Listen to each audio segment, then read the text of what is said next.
And here's my audience.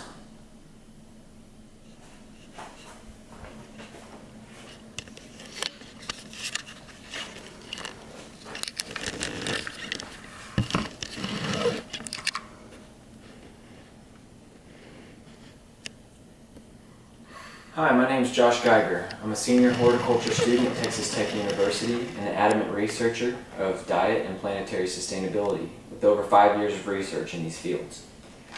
Today I'd like to explore a little bit about how dietary choice affects our health and the planet. With exponentially increasing demand for water, land, and food, dietary choice not only affects personal health but planetary sustainability as well.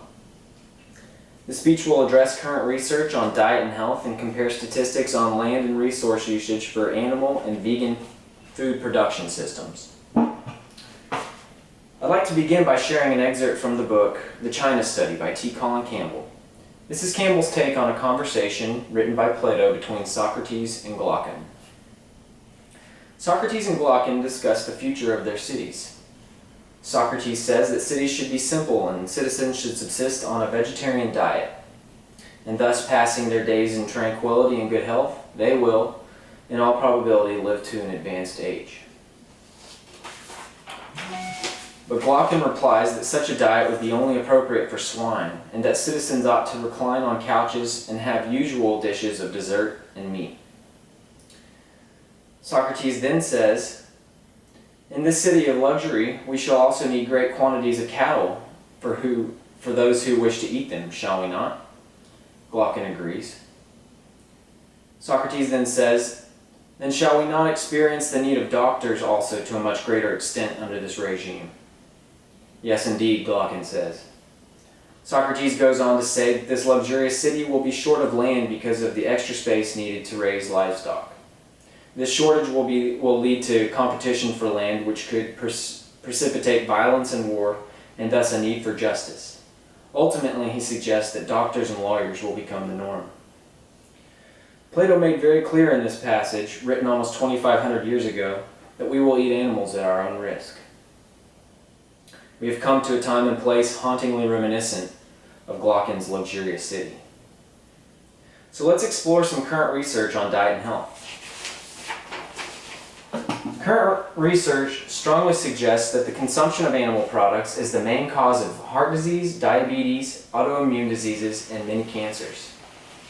The following information was gleaned from the most comprehensive nutritional study to date, the China-Cornell-Oxford study, a 20-year study led by T. Colin Campbell that began in 1983 and surveyed diet and blood work of 6,500 people in 65 countries in China.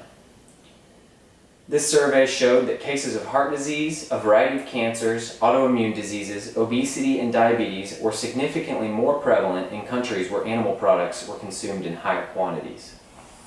So what should we eat? Campbell says that the science has found that whole foods plant-based diet to be consistent with the greatest health and lowest incident of heart disease, cancer, obesity, and many other Western diseases. Now that we have a general idea of how diet affects health, let's explore how it all affects the planet. According to Sir John Beddington, Professor of Applied Population Biology at Imperial College London, and who was previously the UK Government Chief Scientific Advisor from 2008 until 2013, says, "Our food reserves are at a 50-year low, but by 2030 we need to be producing 50% more food and 30% more water." Now, this statement itself is not alarming, but if you ask any expert of agricultural science if we can meet these needs, he'll surely start sweating and stuttering. So what factors are affecting planetary sustainability? Current research shows that production of animal food products uses exceptionally higher amounts of water, land space, and fossil fuels than the production of food for a vegan diet. So let's take a look at some statistics of meat and dairy production systems and compare them with the statistics of producing food for a vegan diet. These statistics are gathered in the book Comfortably Unaware by Dr. Richard Oppenlander. Over 80% of all agricultural land in the United States is used for livestock. Over 70% of grain in the United States is fed to livestock. It takes 10 to 20 gallons of water to produce 1 pound of vegetables, fruits, soybeans, or grains, whereas it takes 5,000 gallons of water to produce 1 pound of meat. 55% of our fresh water is being given to livestock. And of course, there's global warming.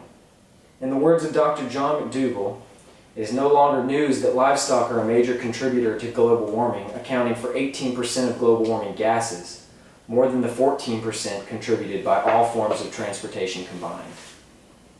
So in this speech, I addressed that the current research indicates that consumption of animal products is the main cause of many of our most devastating diseases, and that the production of animal foods is far more insufficient and inefficient in land and resource use than production of food for a vegan diet. So as we've seen, with exponentially increasing demand for water, land, and food, dietary choice not only affects personal health, but planetary sustainability as well. And the decision is always ultimately up to you. I'd like to conclude this speech with a quote by George Bernard Shaw. We are made wise not by the recollection of our past, but by the responsibility of our future. Thank you for listening.